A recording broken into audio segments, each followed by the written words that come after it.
नाम हमर सड़ियों पे नाम बा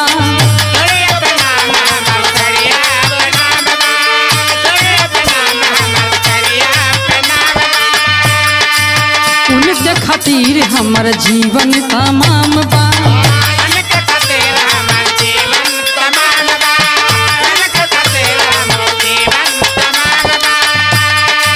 सरधा पूरा मोरे मनवा के गोदा खाली फाइन गोदन हवा से गोरे हथवा पे नाम सजनवा के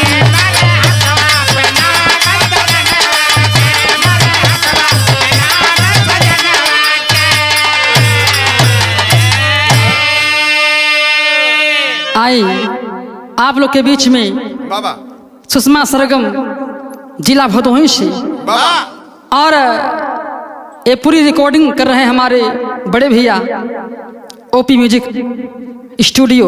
क्या मल्लिकार महोदय जी, आप लोगों से निवेदन है, आग्रह है, विनती बा जैसे लोगन मंच पे दुलार प्यार देला वैसे बिरहा के भी लोग सुनबा आ पसंद करबा और वैसे ही फिर दुलार प्यार लोग देबा, यह आशा विश्वास हो। एक कहानी आप लोग के बीच में, यही काशी नगरी के इंसान कितना गिर चुका है दौलत के सामने। आइए एक बिरहा आप लोग के बीच में।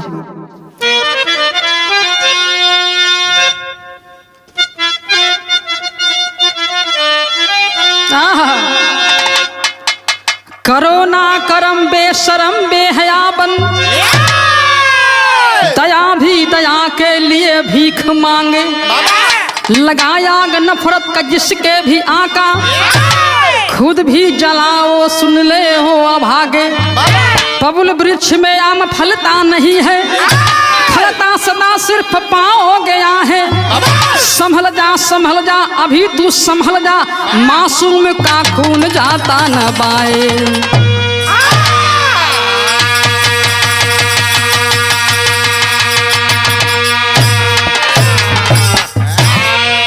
क्या लेखनी कवि जी की है। करो ना करम बेशरम बेहयाबन, कहा गया है अहंकार और लालच, लालच बुरी बलाए। आज इंसान इतना गिर गया है दौलत के आगे कि आपन के पराया के हो पहचाने खत्म हो चुकल हो। ते बड़ा सुघर लगल कव्वाली के लाइन मास्टर साहब बजा दा।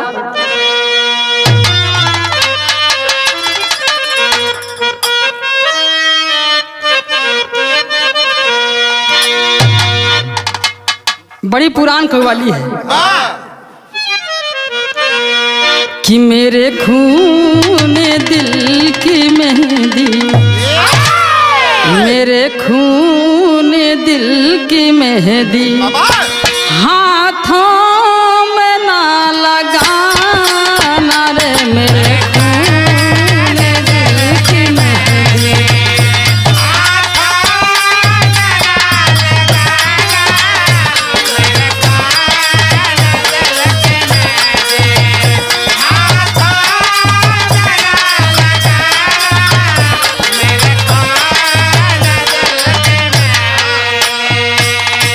ऐसे निमन भाव हो। नफरत में चल रहा है, नफरत में चल रहा है, जालिम है जमाना रे। नफरत में चल रहा है,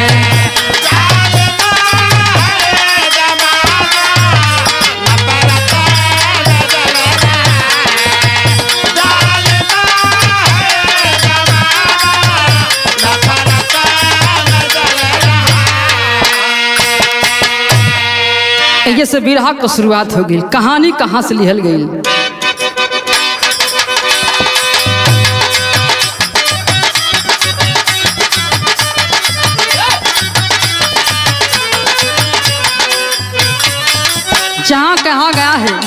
मंदिरों का शहर काशी की नगरी, जहाँ भगवान बुद्ध और बड़े बड़े संत ऋषि महात्मा आज भी हैं और चले भी गए दुनिया से, लेकिन नाम अमर कर गए।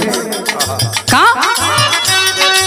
जिला बनारस सारनाथ की समीक्षा है, जिला बनारस सारनाथ की समीक्षा है, जहाँ पे बुद्ध जी ने दिया प्रथम शिक्षा है।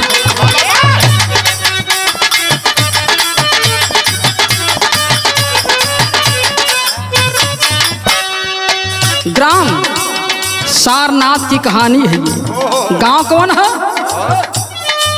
ग्राम भैसौरी विजय मौर्य जी बेचारे हैं, ग्राम भैसौरी विजय मौर्य जी बेचारे हैं, पत्नी नीतू करण आयुषी दुलारे हैं।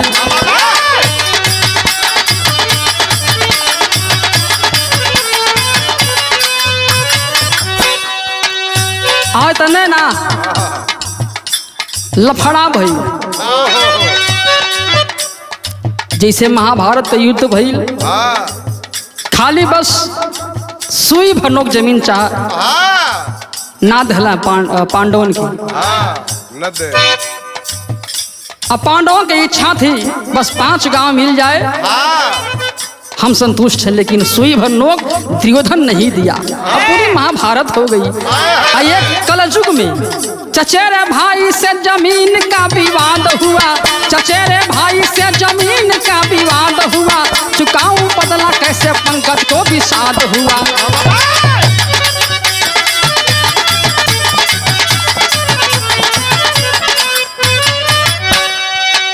चचेरा भाई नाम का रहे पंकज, विजय मौर्य का चचेरा भाई रहने। अब विजय के पल्ले पत्नी के नाम नीतू, करण बचवा आयुष, 2 गो लाल, 2 फूल रहना। चचेरा भाई विजय मौर्य का दिल में ठान लेलस कि जमीन लफड़ा है, जमीन का बात है, दिल में लालच समा गई। लिया है रूम कौन? वही पंकज। पंकज रूम लिया, कहाँ लिया? लिया है रूम धाम कालिका वो आया है, लिया है रूम धाम कालिका वो आया है, घुमाने के बहाने करण को भकाया है।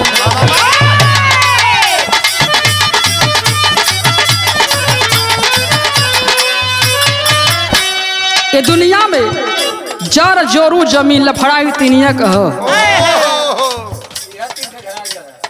पंकज के मन में समा गई कि अब जमीन इतना उनके पल्ले हो, एक लाल हो, एक कठ लाल हो, जमीन इतना उनके लग गए हो, ये ठीक ना हो। अगर यह ना रही तब हकुल हमार हो जाई। इतना बहका लेलस के बचवा करण के, जो कि 8 साल का बचवा है। यहाँ लगल तर्ज, कौन तर्ज है?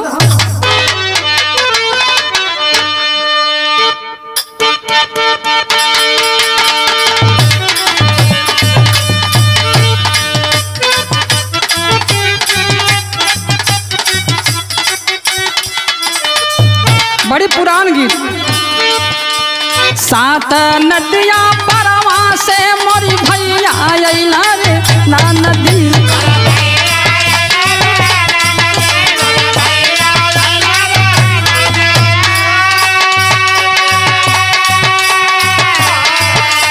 7 नदिया परवा से मोरी भैया अइला रे ना नदी, मोरा भैया अइला रे ना नदी, कहबो नाही बाबा विधवा कहिला छोटी रे ना नदी।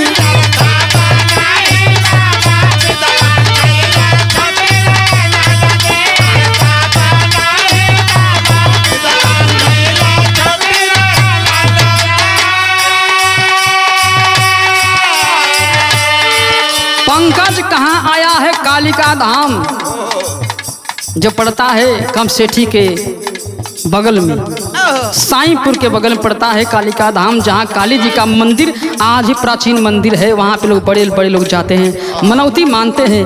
आज वही स्थान पे आया है, एक रूम ले ले हो, रूम लेलस और रूम लेले के बाद फिर घरे आयल कहाँ सारनाथ भैंसौड़ी गांव में। अइले के बाद जौन 8 साल के बचवा करन ह बड़ा उसे लगाव रहा और वही के बहकौलस के बचवा चल तो के मेला घुमा लिया सारनाथ। लड़का हो 8 साल के बचवा हो के शौक लगल, चचा हमरे यहाँ चला कोनो बात ना हो घूम ले। अब संगमा बचवा चलल है, अब बचवा के सारनाथ न ले जाके ले कहाँ आयल हो, यही कालिका धाम। चाली भैले चाचा संग तैयार होई के सुगना,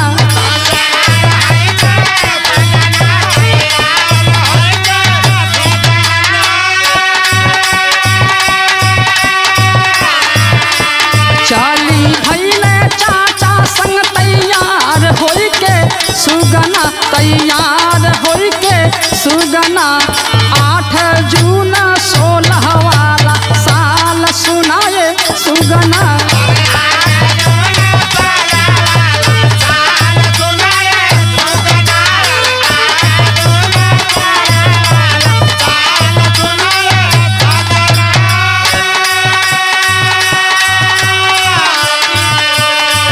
कालिका धाम लेके आया है पंकज 8 जून 16 वाला 2016। कई बात है, कहानी है, कांड है। अरे भैया अब जब कालिका धाम लेके आ रूम में ले गयल, धीरे धीरे दोपहर बीतल, संझा होखे लागल। तब का बात है का घूमे चाचा संगवा खूबा बाजार सुनाए सुगना।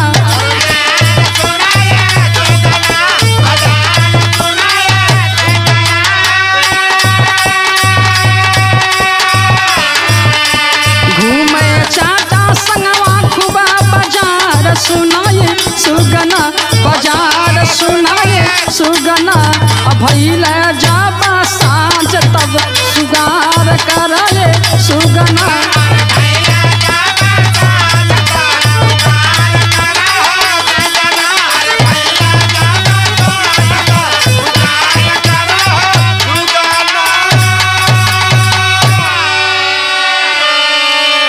खूब वही कालिका धाम मंदिर घुमावत है, कालिका धाम बाजार घुमावत है। बचवा का मालूम है कि यह सारनाथ है। ए भैया अब घुमा रहा है, खिला पिला रहा है। जब सांझ होखे लागल तो कहल से ए चाचा हम घर जाए, हमें घरे पहुँचा दा।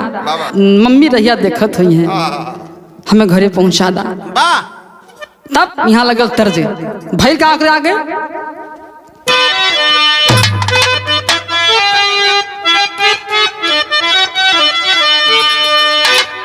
गोरी कह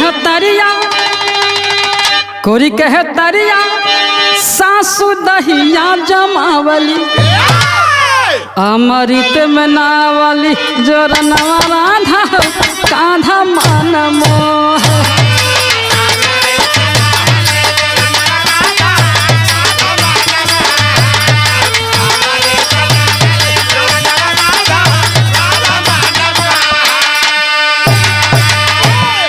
मगर भाव है बचवा रोवत है, ये चाचा लेके चली ना।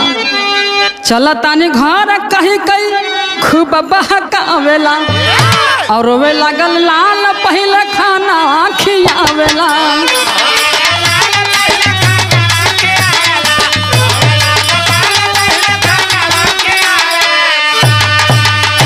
अरे चली भइल लई के मुदैया सुना हो आयल मरुरा किला। खूब अपन घुमावत टहरावत हो तो बचवा गाड़ी पे बैठा के खूब बचवा ई खा ले वो खा ले, खाली बहकावत हो। एकरे बाद बचवा खाना खैलस से चाचा खाना खा ले तो हमके पहुँचा दा। मम्मी के याद आत मम्मी मर जोहत हुई बाबा। आए हाय हाय खाना खियौलस बचवा। खाना खियाए के बाद ले कहाँ आयल हो, सांझ के बेला हो गल हो, सूर्य देवता अपने स्थान जा रहल हुन। वही सांझ के बेला में कहाँ लेके आल कालिका धाम, वही नदी के कछारे वौड़ा जहाँ नदी लेके आयल है। और लेके इला के बाद कैलस का पंचो बड़ी दुख भरी ये कहानी है। किया क्या विदेशिया का भाव लगल।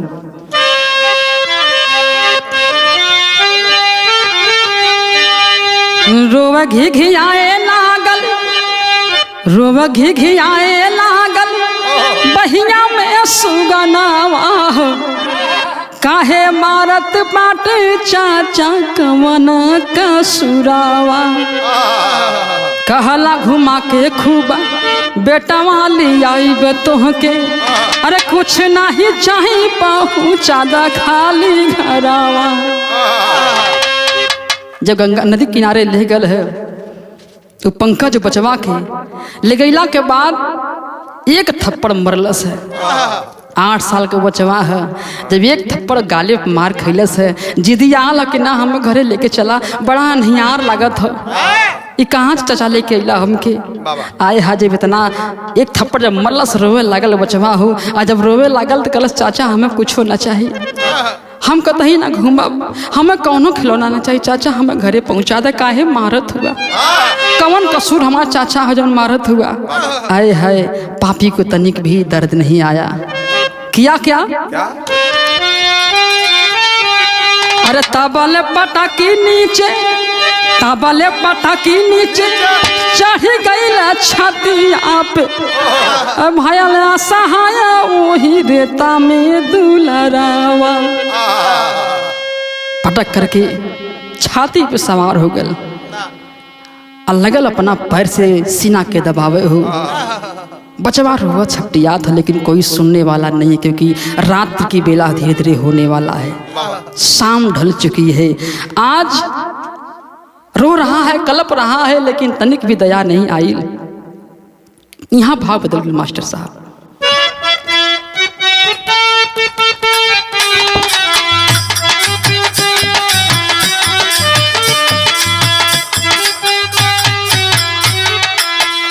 आज वो पापी क्या किया, रूह कांप जाएगा।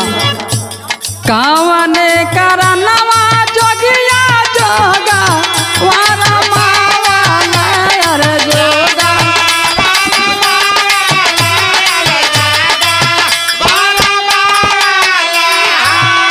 कावने करनवा भिखिया मांगे होला, किया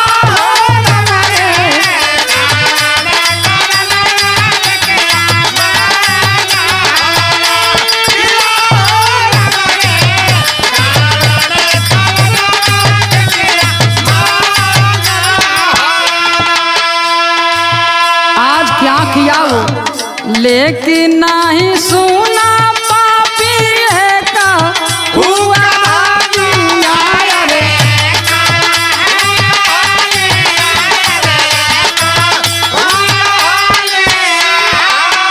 लेकिन नहीं सुना पापी है का हुआ दिया रे, का हुआ दिया हो गई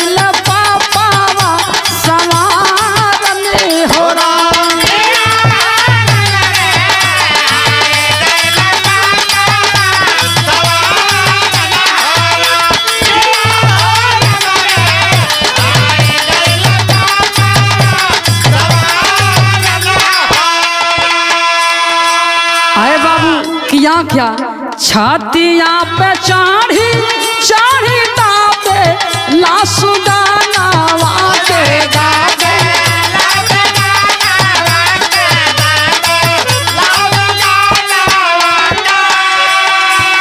छातिया पे चाढ़ी चाढ़ी दाबे लासु गानावा के गाबे, लासु गानावा के काशी कसी नदैया दिहला समारनी होना।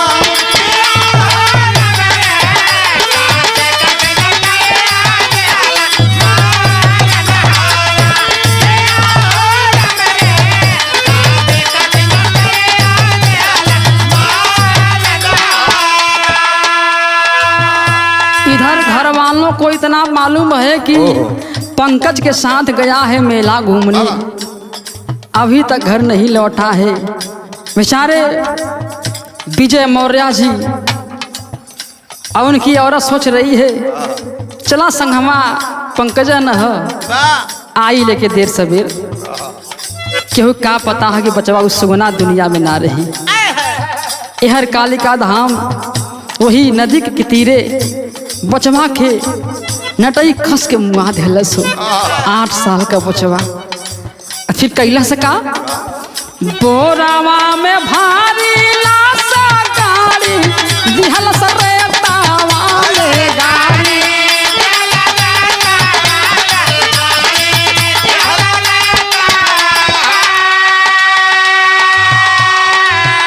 चाली भायल पागिया उजारने हो राम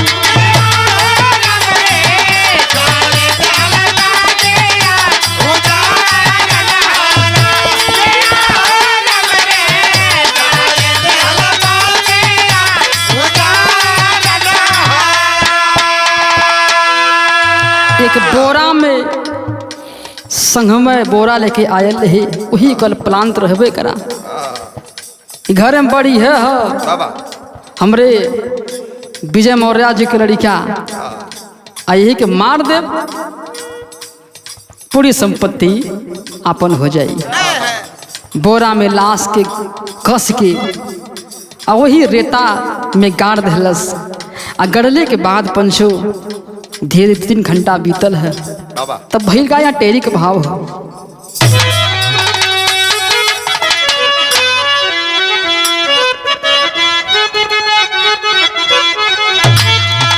अरे मौत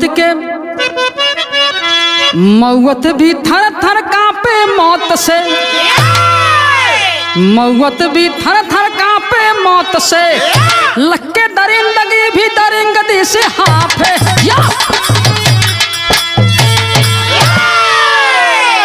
आए भैया इतना बड़ा पाप किया, इतना बड़ा गुनाह किया वो कि अनबोलता बचवा की जान से मार देलस।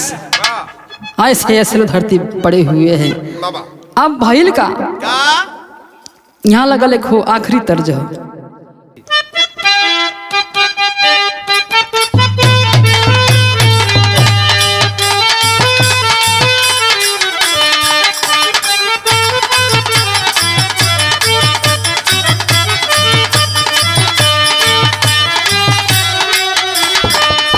हाँ तो हरे करनवा बरम बाबा झिझिया बनवाली हो, ए हो बाबा झिझिया बनवाली हो, ए हो बाबा झिझिया पे कई के आसवार अंगनवा बरम बाबा झिझिया बनवाली हो, या हो बाबा झिझिया पे कई के।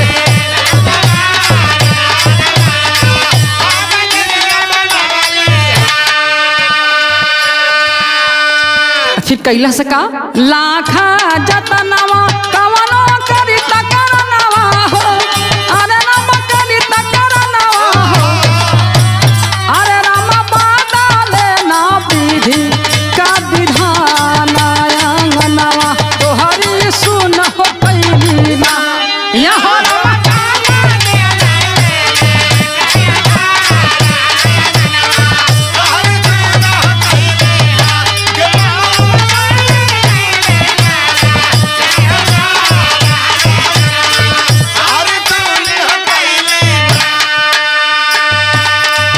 बचवा के वही रेता में गाड़ के वहां से चल देलस। आयल कहाँ सारनाथ ही भैंसौरी गांव अकेला आयल है, बचवा संगे है ना है। विजय मौर्य जी गईलन है का पंकज संगवा तोरे हमार लाल करण गल ऊ कहाँ रह गल, लटका के मूड़ी बैठल है कुछ बोलत नहीं है। बार बार पूछल कुछो ना बोलस। विजय मौर्य के मन में शंका भइल कि ऐसा न होखे, ई पहले ही से कर दुश्मनी चलत रहे। बचवा हमरे बहकौलस लगता कुछ कैले से कहा कलेजा कांपे लगल हो बाप महतारी के। गैलन थाने पर रिपोर्ट लिखौलन है गुमशुदी के। पुलिस पूछताछ कैलस, पंकज के पास अइलन, पूछताछ कर रहे हैं कि बताओ तुम्हारे साथ बच्चा वो था कि नहीं, था कि नहीं। बार बार कहा साहब मेरे साथ वो नहीं था। झूठ बोला था, लेकिन माई देखले रह जात की। आए हाय, जब पड़ल चुतरे पे मार तब लगल बेकरा साहब हमारे संगवा गयल रहे तो कहाँ, पूरी रात बीत चुकल है, सवेरा का समय हो, पूछताछ लोग कर रहे हैं। अंत में मल्ला के भूत पर आला पड़ी माँ शमशेरों की, महाराज मैं नाऊ हूँ। तब बकरा सकलस के साहब हमारे संगवा रही कि हो कहाँ, लगल पूरा पोल खोले। का कहलस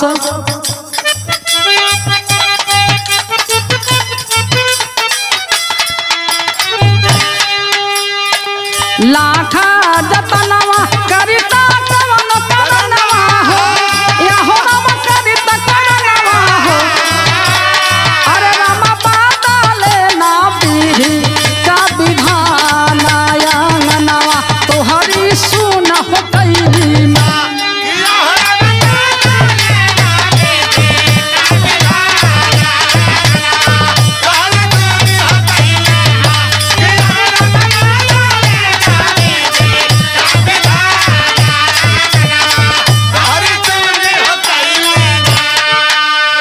पूरा बयान देने लगा कि साहब हम ही बचवा के ले गए, लेकिन यहाँ अपने बनारस जिला के अंतिम छोर माई कलेजा कहाँ पे लगल, कह रही अंतिम छोर कहाँ बनारस कहो। बतौलस कालिका धाम एक रूम ले रही साहब, वही बचवा के ले गए। संगे संगे माई, बाबू विजय मौर्य जी, नीतू पत्नी, आयसी बच्ची और थाना इंचार्ज महोदय आए हैं। सब वही स्थान पे ले गल, कहाँ वही नदी के तीरे ले गल है। ले गल तो साहब लोग कहना यहाँ क्यों लाए हो। माई कहला से यहाँ कहा लेके आइले रे, यहाँ का यहाँ नदी का पानी है, ये दिखावे लेके आल हुए। आए है माई का कलेजा कांपत हो। तब पापी मुहम्मा खोलस के सुनाए, भौजी यही जा तोहे लाल की गड़ले ही बोरा में डाल के। इतना बतिया सुनते बाबू माई कलेजा फट गई हो, धड़ाम गिर गई धरती पर। आज सबकी रूह कांप गई कि ऐसे ऐसे लोग भी हैं धरती पर। आय हाय हाय, लगल बिरहा में आल्हा का भाव मास्टर।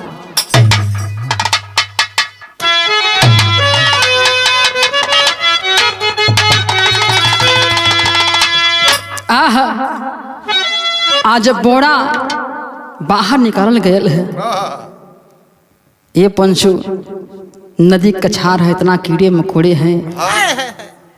अंत में बचल का है,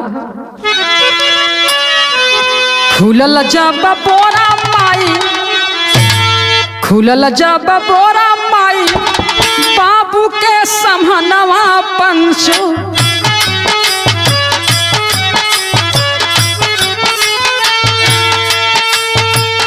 बचल रहल बचावे का गर्दन सुना पा।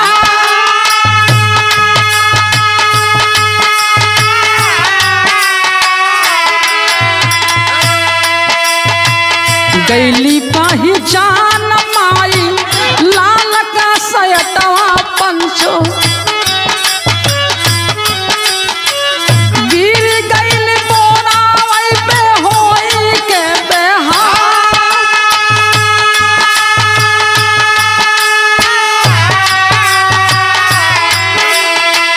बाबू का करे जावा तक मुहवा तक आई जाए।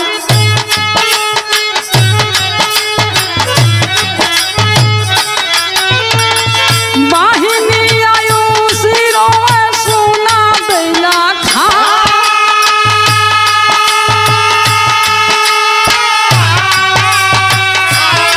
आए बाबू वही तरह बोरा में जब लाश निकाल गल है, बचवा गर्दन कीड़े मकोड़े इस लाश को नोच नोच खा रहे थे। अंदर बालू का रेता खा चुके थे, कुछ मांस बचा हुआ था। माई बचवा का सैटवा देखते पहचान गई। माई तब बेहाल है, सभी लोग पकड़े हुए हैं कलाई को। ऐसा ना हो माँ है कुछ कर सकती है। आय हाय हाय। अब पापा होकर विजय मौर्य आंख से थमत ना है आंसू। यहाँ खड़ी का भाव लगल, क्या दर्द भरी आवाज है वो महतारी का।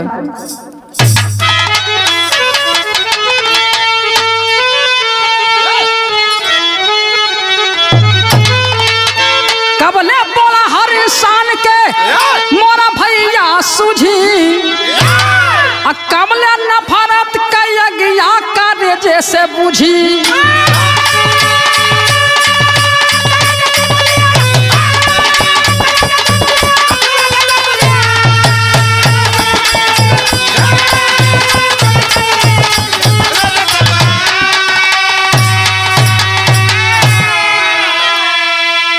आय हाय हाय हाय, यही दर्द सुना।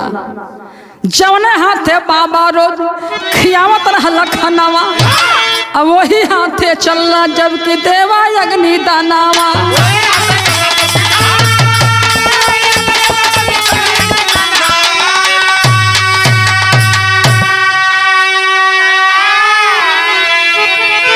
कौन ऐसन अखिया ना भरले झुलसी, कौन ऐसन अखिया ना भर के उलझी, कबल नफरत का यज्ञ करे जैसे बुझी।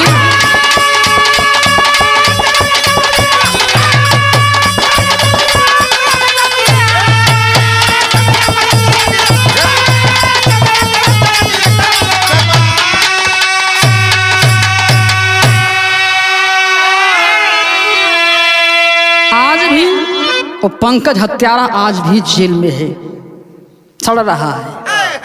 ये बिरहा के लिखे वाले हमारे कवि जी कटहलगंज से महेंद्र यादव कवि जी लिखले हुए। ये कोई काल्पनिक कहानी नहीं है, 2016 की कहानी है। ये पेपर द्वारा मिला था। 8 साल बच्चे की हत्या हुई है एक चचेरे भाई के हाथों। आखिरी भाव। गुरु बिहारी गुरु गणेश गुरु रामलाल गुणकारी, बच्चन कहते कवि चंद्रिका कसी चे फुलवारी। अरे मौत भी थर थर कांपे मौत से, अरे मौत भी थर थर कांपे मौत से, तो सुषमा कवि महेंद्र सब कर गर्दन नापे हो। मौत को थर थर कांपे मौत से,